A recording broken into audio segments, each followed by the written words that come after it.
मसीह यीशु के अजीम और जलाली नाम में आपकी सलामती हो। हमारी ज़िंदगी में कई चीज़ों की कमी वक्तन फ़वक्तन हमें महसूस होती है। कई बार बदन में क़ुव्वत की कमी, विटामिन्स की कमी, कई बार रुपए पैसे की कमी, कई बार अशियाए ज़रूरत की कमी। हम बहुत सारी कमियों को बड़ी बारीकी से महसूस करते हैं, लेकिन बहैसियत ईमानदार, बहैसियत मसीही, जिस बड़ी चीज़ की कमी आज मसीही दुनिया को लाहक है वो है दुआ, प्रेयरलेसनेस। आज हम सीखेंगे कि किस तरह हम इस पर काबू पा सकते हैं। आज हम जानेंगे उन मुहर्रिकात को जो दुआ की कमी का बड़ा सबब बनते हैं, और आज हम सीखेंगे कि किस तरह हम इस कमी पर गालिब आ सकते हैं और किस तरह दोबारा से हमारा ताल्लुक़, हमारा रिश्ता दुआ में खुदा के साथ बहाल रह सकता है, और किस तरह ये रिश्ता सरसब्ज और हरा भरा और मजबूत होकर आगे बढ़ सकता है। पहले उन रुझानात पर थोड़ा सा गौर कर लीजिए जो कि इस दुआया कमी का सबब बनते हैं। मैं ये समझता हूँ कि सबसे पहली वजह और वो ये है कि खुदा के साथ किसी का दिल खालिस ना रहना, मोहब्बत की कमी। ये वो सबसे बड़ी वजह है जो हमारी दुआया कमी का सबब बनती है।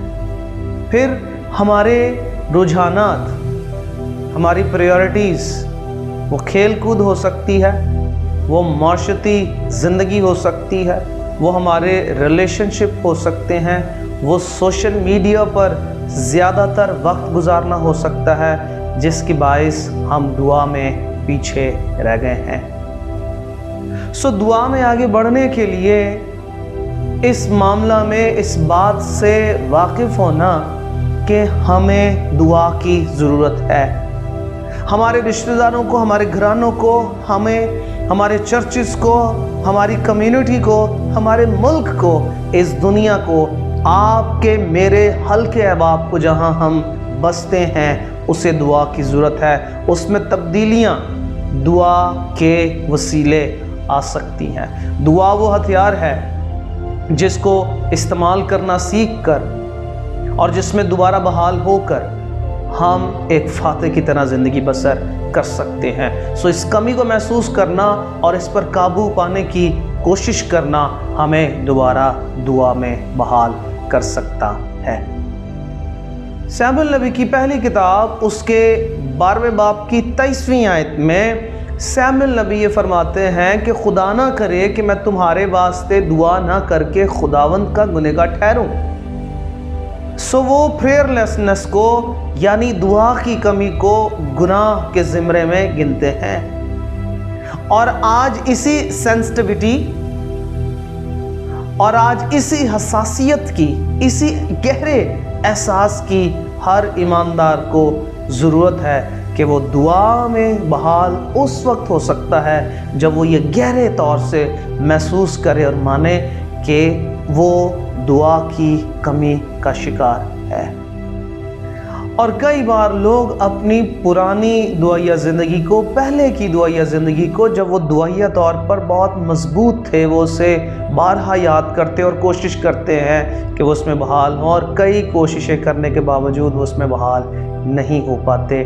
आज हम सीखेंगे कैसे इस कमी पर गालिब आ सकते हैं और कैसे हमारी दुआया ज़िंदगी पहले की तरह मजबूत हो सकती है।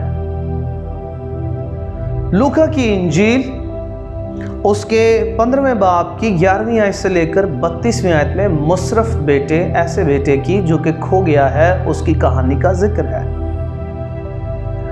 और गो इस कहानी के, इस तमसील के मसीह यीशु के वहाँ पेश करने का सियाक़ो सबाक और मकसद कुछ और है, लेकिन इस कहानी में एक बड़ा ख़ास उन्सर है जिस पर बात करके, सीख कर हम इस दुआया कमी पर गालिब आ सकते हैं। जब इस जवान शख्स ने अपने बाप से ये डिमांड की कि वो उसका हिस्सा उसे दे दे, और बाप ने उसका हिस्सा उसे दे दिया, वो दूर दराज के मुल्क में गया और उसने वहाँ अपनी दौलत ऐशो इशरत में ख़त्म कर ली और फिर वो उसी मुल्क के एक शख्स के यहाँ सूरों को चराने की नौकरी करने लगा और सूअर की फलियाँ खाता था। तो उसे याद आया, और उसे जो कुछ याद आया वो मैं आपके सामने बयान करना चाहता हूँ। उसे याद आया कि उसके बाप के घर में मज़दूरों को अफराद से रोटी मिलती है, और उसे ये भी याद आया कि वो गुनहगार है और उसने आसमान का और अपने बाप का गुनाह किया है, यानी वो खुदा का भी गुनहगार है, वो इंसानों का भी गुनहगार है। फिर उसे याद आया कि अब मैं इस लायक नहीं कि अपने बाप का बेटा कहलाऊं, सो मैं जाकर अपने बाप से कहूँगा कि मुझे अपने मज़दूरों जैसा बना ले।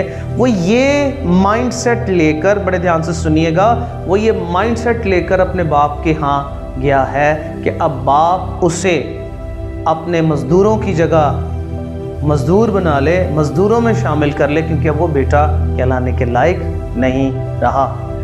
कई बार जब हम हफ्तों, महीनों और दिनों के एक लंबे गैप के बाद दोबारा दुआ के लिए झुकते हैं, तो कई तरह के इल्ज़ामात हैं जो दुआ में सर झुकाते ही सर उठा लेते हैं।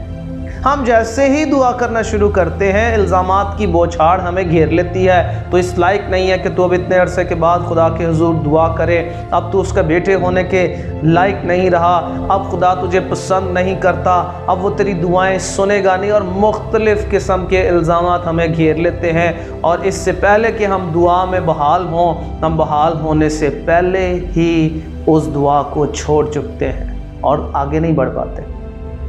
और यही रवैया मुशर्रफ बेटे ने अपनाया। उसने समझा कि बाप उसे मज़दूर बना लेगा, वो बेटा कहलाने के लायक नहीं रहा। और फिर देखिए कि बाप ने मुशर्रफ बेटे को दूर ही से देखने के बाद बाप ने क्या रिएक्शन दिखाया। लिखा है, सबसे पहले बाप को उस पर तरस आया। नंबर 2, बाप ने दौड़कर उसको गले लगा लिया और बोसा लिया। नंबर 3, बाप ने नौकरों को हुक्म दिया कि इसे अच्छे से अच्छा जामा पहनाया जाए और इसके हाथ में अंगूठी और पांव में जूती भी पहनाई जाए। नंबर 5, बाप ने कहा, पले हुए बछड़े को लाकर ज़िबा करो ताकि हम खाकर खुशी मनाएं। बाप ने उसे दोबारा बेटे ही का दर्जा दिया। याद रखिए, जब कोई भी शख्स कई दिनों, हफ्तों, महीनों के बाद दोबारा ये चाहता है कि उसकी दुआया ज़िंदगी, वो प्रेयरलेसनेस, वो दुआ की कमी दूर हो जाए, तो खुदा के रवैये को जानिए कि खुदा हमारा बाप है,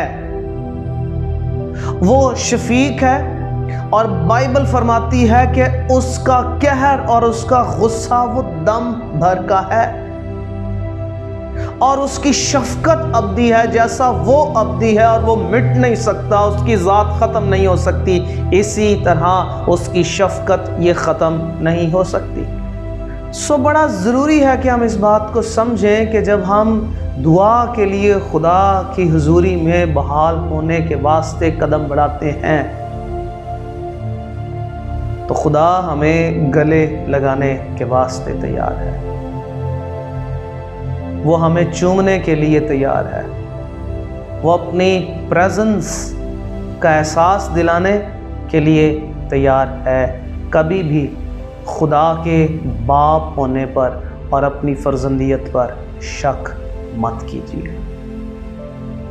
ये दोनों चीज़ें उन इल्ज़ामात को जो कई महीनों के गैप के बाद, इल्तवा के बाद जब आप दुआ करने झुकेंगे, उन इल्ज़ामात को मिटा देगा। याद रखिए कि आप और मैं, हमें खुदा के रवैये को जानने और समझने की ज़रूरत है। खुदा के किरदार को जानने और समझने की ज़रूरत है कि वो कैसा वफ़ादार और शफीक बाप है।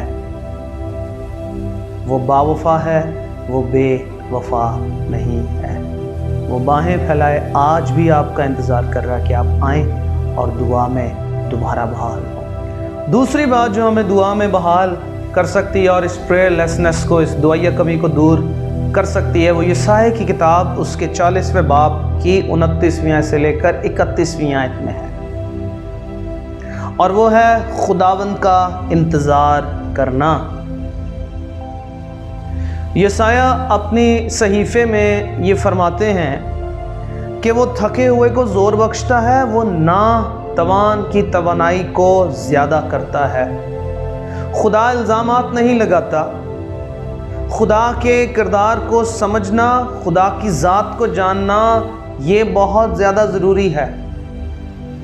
وہ ناتواں کو ڈیگریڈ نہیں کرتا کہ تجھ میں توانائی نہیں ہے، بلکہ وہ اسے توانائی بخشتا ہے۔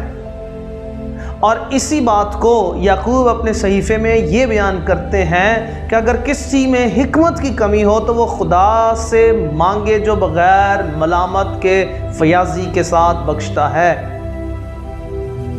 خدا کے پاس آئیے، وہ آپ کا انتظار کر رہا ہے۔ دوسرا عنصر جو آپ کو دعائیہ زندگی میں مضبوط کر سکتا ہے وہ ہے خداوند کا انتظار کرنا۔ لیکن خداوند کا کلام یہاں یہ فرماتا ہے کہ جو اس کا انتظار کرتے ہیں وہ انہیں از سر نو نیا زور بخشتا ہے،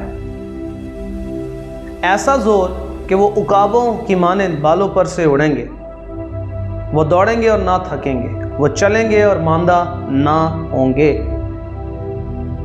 عقاب جب 40 سال کا ہو جاتا ہے تو اس کے پاس 2 آپشنز ہوتے ہیں۔ نمبر 1 یہ کہ وہ اپنی زندگی کو ختم ہونے دے، اور نمبر 2 یہ کہ وہ ایک تکلیف دہ عمل سے گزرے اور رینیو ہو جائے، اور یہ تکلیف دہ عمل اسے دوبارہ جوان بنا دیتا ہے۔ اس عمل میں عقاب ایک اونچے مقام پر جا کے اپنی چونچ کو توڑتا ہے اور اس کے سہارے پر اتر جاتے ہیں، اور اس کے نئے پر آنے اور نئی چونچ آنے میں 5 ماہ کا عرصہ لگتا ہے۔ یہ 5 ماہ تکلیف دہ ہیں، اور جب تک کہ وہ اپنی شاہزوری میں دوبارہ بحال نہیں ہو جاتا وہ شکار نہیں کرتا، اور اسے عقاب کے لیے، ایگل کے لیے ری برتھ کہا جاتا ہے۔ اسی طرح ایک ایماندار کو خدا کے حضور آ کر انتظار کرنے کی ضرورت ہے۔ عقاب 5 ماہ انتظار کرتا ہے اپنے ری برتھ کے لیے، اور 5 مہینوں بعد عقاب 30 سال اور زندہ رہتا ہے، اور اس طرح عقاب کی عمر 70 سال ہوتی ہے۔ ایک ایماندار کو عقاب کی مانند خداوند کی حضوری میں جب وہ دعائیہ کمی کے باعث ماندہ ہو گیا ہے، تھک چکا ہے، توانائی ختم ہو گئی ہے، وہ اپنی توانائی کو بحال کرنے کے لیے، مضبوط ہونے کے لیے اسے خدا کے حضور انتظار کرنے کی ضرورت ہے، اور اسے اس خوشی، امید، اطمینان، تسلی، ایمان کی حالت میں انتظار کرنے کی ضرورت ہے، تاکہ خدا اسے از سر نو نیا زور دے اور وہ بالوں پر سے اڑے، وہ اپنی روحانی شہزوری اور قوت اور تازگی کو دوبارہ حاصل کرے۔ خدا کی یہی مرضی ہے کہ ہم دعا میں دوبارہ بحال ہوں۔ یاد رکھیے، ہمارے ارد گرد کو، ہماری اپنی ذات کو، ہمارے گھرانے کو، ہماری سوسائٹی کو، ہمارے چرچز کو ہماری دعائیہ زندگی کی ضرورت ہے۔ دعا ہی ہے جو آپ کو ایک سورما بناتی ہے، دعا ہی ہے جو روحانی جنگیں جیتنے میں آپ کی اور میری مدد کرتی ہے۔ دعا کو اوائڈ نہ کریں، آپ کو دعا میں دوبارہ بحال ہونے کی ضرورت ہے۔ ان روحانی اصولوں کو اپنائیے، میرا ایمان ہے آپ دعا میں دوبارہ بحال ہو سکتے ہیں۔ خداوند آپ کو بہت برکت دے، اپنا بہت خیال رکھیے گا۔ God bless you.